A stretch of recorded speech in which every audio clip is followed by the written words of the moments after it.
Merry Christmas, everyone. Welcome to episode 2 in our Santa Claus platformer game tutorial series. Wow, that's a mouthful. In our last episode, we started setting up our Santa character, and we've got a basic animation blueprint set up to handle their movement. But at the moment, we don't have actually any movement set up on our character. If we push play, we can't control him or do nothing. So let's get that going in this episode. So for this to work, we need to give it some inputs. Now to do that, I'm going to go into my Edit, Project Settings. In the window, you want to find on the left hand side, Input. Click on this, and you'll see options for action mappings and axis mappings. So we're going to focus on axis mappings first of all. So choose Add Axis Mapping. And a new axis mapping is going to be Move Forwards.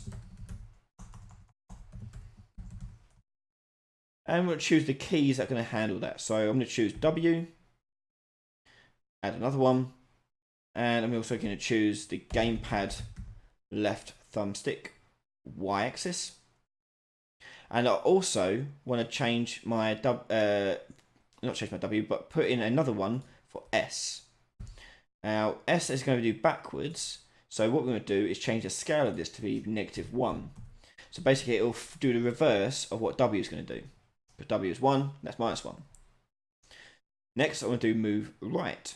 So add action mapping and do move right. And in there we want to do our character movement right, and that'd be in the D key. Also need the gamepad left thumbstick X axis, and also the opposite, which is going to be A.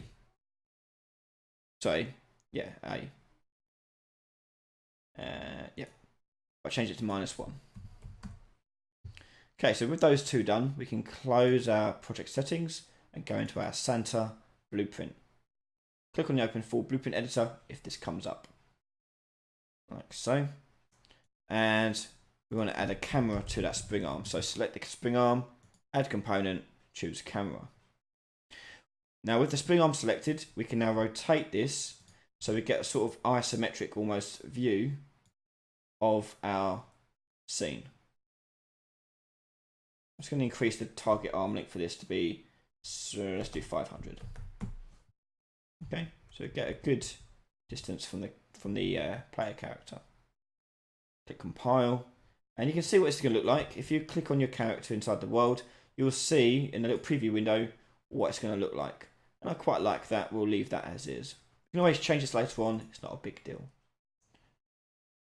On your graph, you're going to add the move forward event, and then from there we're going to add movement input. Now we drag axis value into the scale value, and what we have is a fixed camera, so it's just going to move the character around in a sort of fixed perspective. So all I have to do here is just type in 1 where I want it to go. So this is move forward. So if I look at my level, and let's take a look at the way it's facing, X is forwards in this case. So let's put X in as 1. Next, I want to do move right. And very similarly, we're going to do add movement input and drag the floats together and set this one to Y is equal to 1. Hit compile and test that out. So now I've got movement in all directions with a fixed camera. But we need to make him rotate towards which way he's facing. So two things we have to do. First of all, we have to click on the character movement and find the rotation settings. In there, we want to tick the orient rotation to movement, and that'll tell it to rotate the whole character based on which way it's running. With that then selected, we're going to go over to our Santa self, which is the class defaults essentially, and you want to find where it says use controller rotation yaw. This is if we're still using the controller to change the yaw of the rotation of the character, which we're not, so we can turn that off. Hit compile and see where it's left us. So we're getting there. All that's left is to tell the camera to not rotate with it. So to do that, we're going to go into our spring arm, and you'll find inherit pitch, yaw and roll. Just untick all three of these and click compile. Now when I play it, you'll see our character can run around freely inside the level with a fixed camera perspective. There you have it, there's our little Santa. So with Santa now in the game, we can now add other abilities to his character, such as a jump. So let's work on jumping. So for that, I need to go into my input settings again. So find those in the project settings and input on the left hand side. And we're going to be adding an action mapping to this. Choose new action mapping. And then from there, we're going to do jump. And the jump key is going to be the spacebar, as well as the gamepad face button bottom, which is like your cross or your A button on your controller. Close that and go back into a Santa. Now we've got the move forward and move right. If we right click now, you'll see jump as an action event. So when we press it, we want to tell it to jump, and then we release it, we want it to tell it to stop jumping. Hit compile. Let's take a look at how that looks like. So I can now jump. No animation on it yet. We'll get there.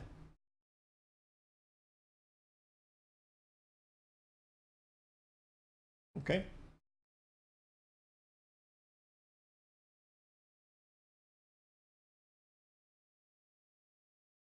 And there's our little Santa.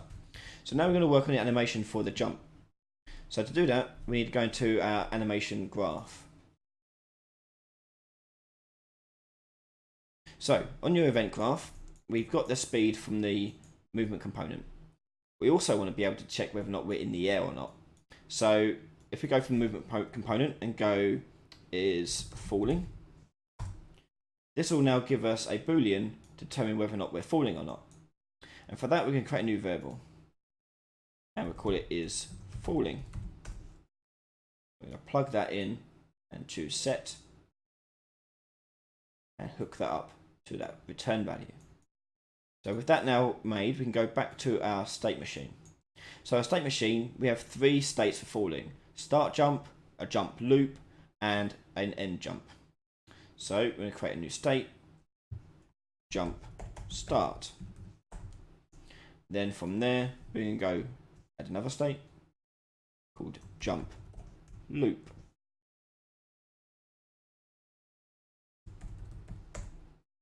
And then finally from there, another state, jump end.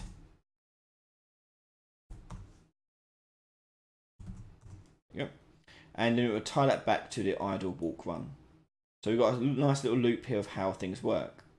Now we've got a load of transition rules we need to set up for this.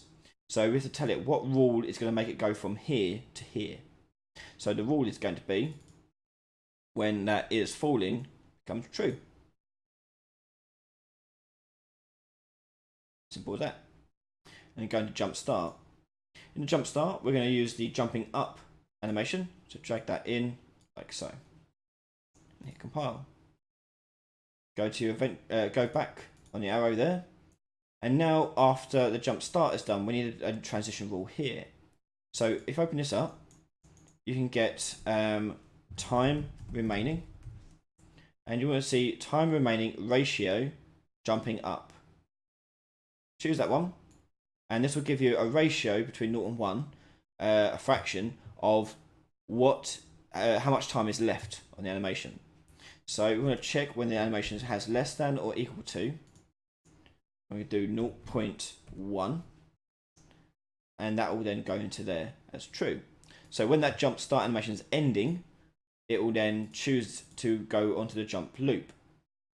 Inside jump loop, our animation is going to be a falling idle animation, like so, and click on the back arrow. So in the jump loop, when the jump loop as sorry, we have to go back in there. So I forgot to click on play falling, and we want to make sure it's looped. Yeah, so loop animation's ticked. Make sure that's ticked. So the transition from jump loop to jump end is when falling becomes equal to false. So do not boolean. So when it's not true, it will go to jump end, and jump end is going to use our jumping down animation. and end that. And the jump end animation transition back is going to be time remaining, ratio jumping down, and we're going to check whether that is less than or equal to 0.1 again, and plug that in to our result. And that's our loop done for our jump animation. So if we go back to our game and play it, when I push jump, he's now got this jump animation. Now we've got a slight wonkiness, and that's probably because it's still looping the jump start and jump end. So on jump start, click on the animation and untick loop. On jump end, untick loop there too. And hit play. And there we have it.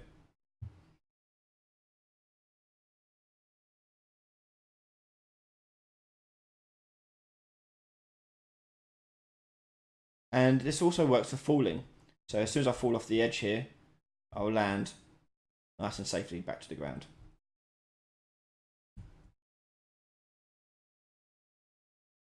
And there's our platforming center. And that'll do it for this episode. Thanks very much for watching. If you want to see the next part right now, become a patron over on www.patreon.com/Ryan Laley, where just $1 will get you access to that next part, plus the rest of this series, as it's all been uploaded in bulk. Thanks very much for supporting me on this channel, and thank you to all my patrons for their support over the past year and going forwards. 2020 is looking great for us. We've got loads of cool series coming up, so make sure you've subscribed to the channel so you get to see them first straight away. Thanks again, and I'll see you in the next part. Bye bye.